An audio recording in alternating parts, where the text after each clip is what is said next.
Oke, Semangat stop. malam Silakan. Pak Pendeta Joshua Tewu. Selamat malam, Pak Zuma. Akhirnya kita jumpa di sini, Pak. Iya, mestinya di Waduh. Makassar. Mestinya di Makassar kita makan coto sama-sama. Itu misalnya aku bilang. Iya, Makassar, mungkin karena atas saya datang faktor sekali kita nanya rival lah, bos. faktor sibuk itu. Shalom, salam damai sejahtera teman-teman semua. Dijumpa lagi di channel Benteng Kristen. Ya, video berikut ini menarik sekali buat kita semua. Dan ini adalah Ustadz Juma ya, yang seringkali berkoar-koar di media sosial dengan menantang para pendeta untuk berdebat. Kali ini bertemu dengan Pak Pendeta Joshua Tewu. Teman-teman, kita tahu bahwa Pak Pendeta Joshua Tewu yang sudah seringkali berdebat ilmiah tentang kitab suci Alkitab dan juga Al-Quran. Tetapi di dalam perdebatan ini sangat menarik teman-teman bagi saya, yang dimana Ustadz Juma ini yang seringkali berkoar-koar, akhirnya ia berusaha untuk menetralkan dengan tidak berkoar-koar, justru ia menanyakan kepada Pak Pendeta Joshua Tewu. Nah teman-teman, kalau saya melihat bahwa memang seharusnya mau jadi polemikus Muslim ataupun polemikus Kristen, menurut saya ya berdebat di dalam arena kita masing-masing, tidak perlu masuk ke arena orang lain atau kamar orang lain seperti itu ya. Jadi berdebat sesuai dengan iman yang keyakinan kita, lalu kemudian tidak boleh memaksakan umat tersebut untuk mengikuti keyakinan kita. Nah, sebelum kita panjang lebar, saya akan ajak kita langsung aja kita simak perdebatan mereka di dalam video berikut ini. Oke, apa kota 6, bos? Iya. Tapi ini Pak Pendeta ya, inilah bagusnya kalau orang yang berilmu yang kemudian tampil di permukaan memberikan pencerahan kepada anak bangsa gitu ya, supaya kita semua itu bisa berdialog dengan baik, mendudukkan perkara kebenaran dua agama ini. Amin. Untuk menghindarkan adanya hujat menghujat antar anak bangsa kan gitu. Yes, oke. Ya. Jadi begini Pak Pendeta, terkait dengan Islam Kristen kan gitu ya. Kalau di Islam yang kami pahami, kami mengenal sosok Nabi yang bernama Nabi Isa alaihissalam, yang mungkin Pak Pendeta tidak imani, melainkan mengimani Yesus.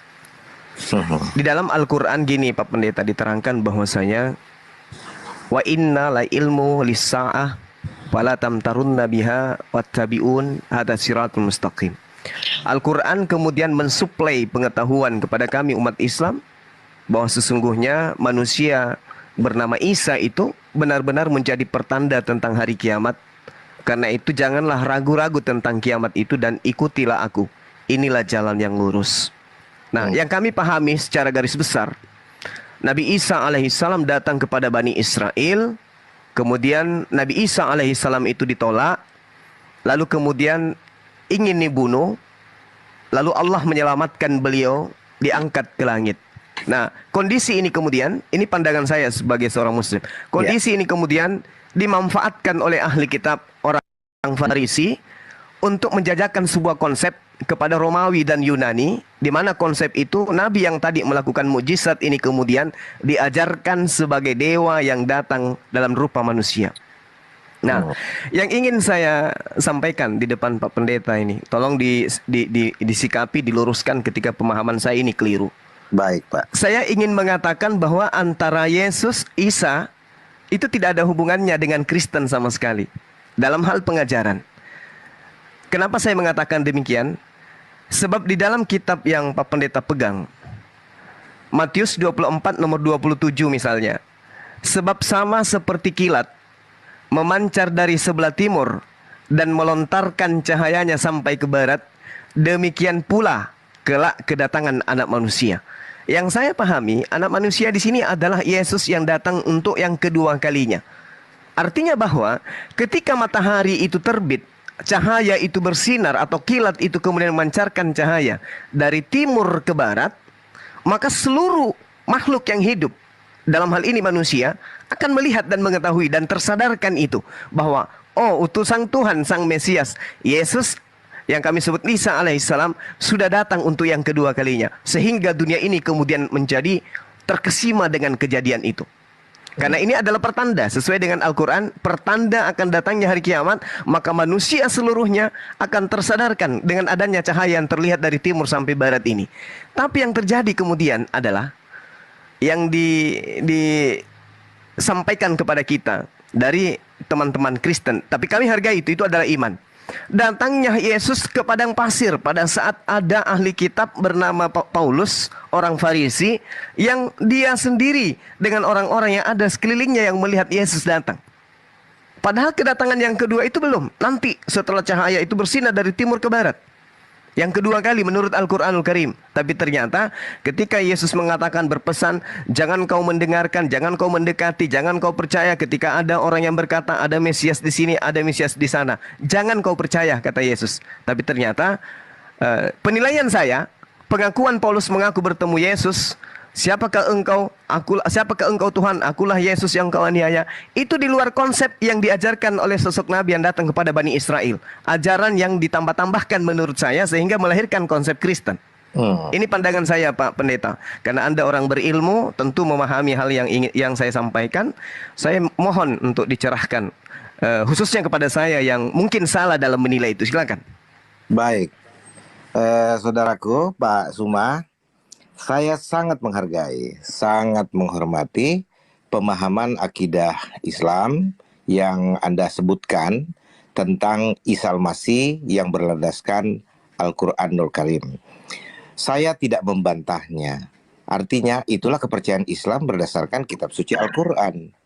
Nah, hanya jikalau Anda kemudian memparalelkan antara Al-Quran dan Alkitab seolah-olah itu satu warna, disinilah persoalan tafsirnya, bahwa apa yang Anda katakan atau dengan penuh rasa hormat, apa yang Anda kutipkan berdasarkan ajaran Al-Quran, itu tidak diajarkan oleh Alkitab. Iman Kristen berdiri di atas bukan mitos para Yahudi, ahli Taurat dan orang Farisi, bukan. Iman Kristen dibangun berdasarkan kitab suci Alkitab Perjanjian Lama sampai Perjanjian Baru. Kitab Kejadian pasal 1 ayat 1 sampai dengan Wahyu 22 ayat 21. Nah, tidak ada kita mendirikan iman kami di atas story atau hikayat atau mitos yang ada di sekitar para Yahudi, orang-orang Farisi, ahli Taurat, termasuk seperti yang Anda bilang tadi, Pak Suma, soal konsep tentang Yesus itu dijajakan, ditawarkan kepada bangsa Romawi, ya, dan itu mitos yang berkembang pada saat itu, dan kemudian diparalelkan dengan Paulus adalah orang yang kemudian mengajarkan konsep yang salah yang tidak diajarkan oleh Kristus sendiri.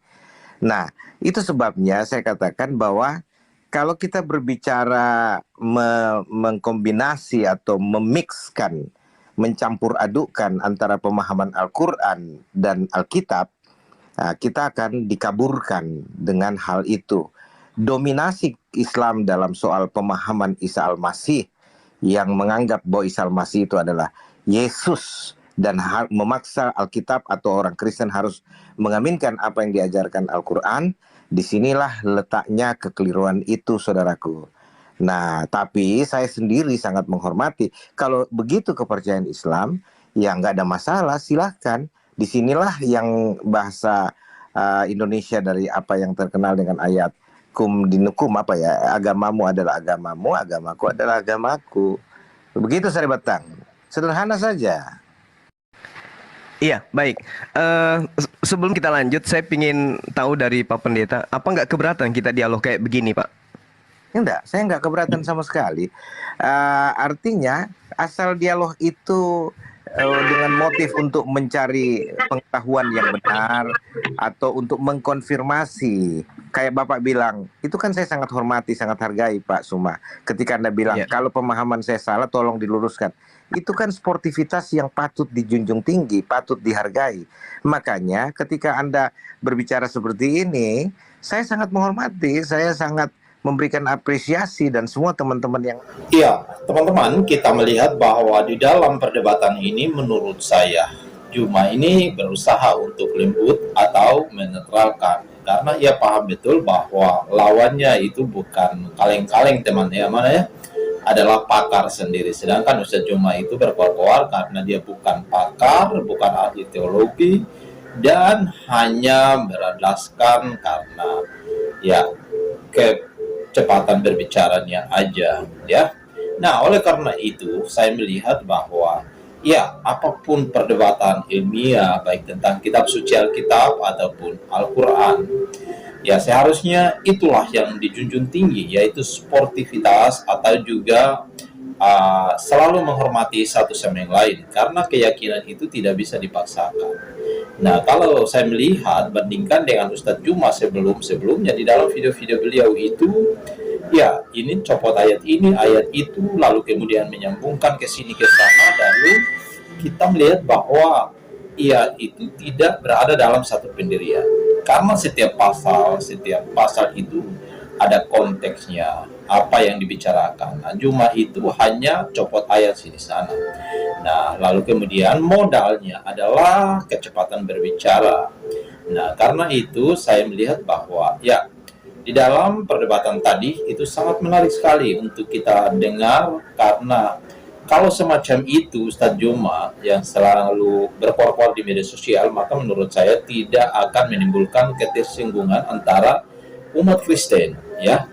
Tetapi justru di dalam perdebatan ini ia berusaha lembut dan tidak berkoar-koar, tetapi justru ia menanyakan apa yang dia utarakan atau yang menjadi asumsi teologisnya, ia kembali menanyakan kepada Pak Pendeta Yusatio. Ini sangat menarik teman-teman. Ya, itulah video yang saya ingin bagikan buat kita semua, kiranya bermanfaat dan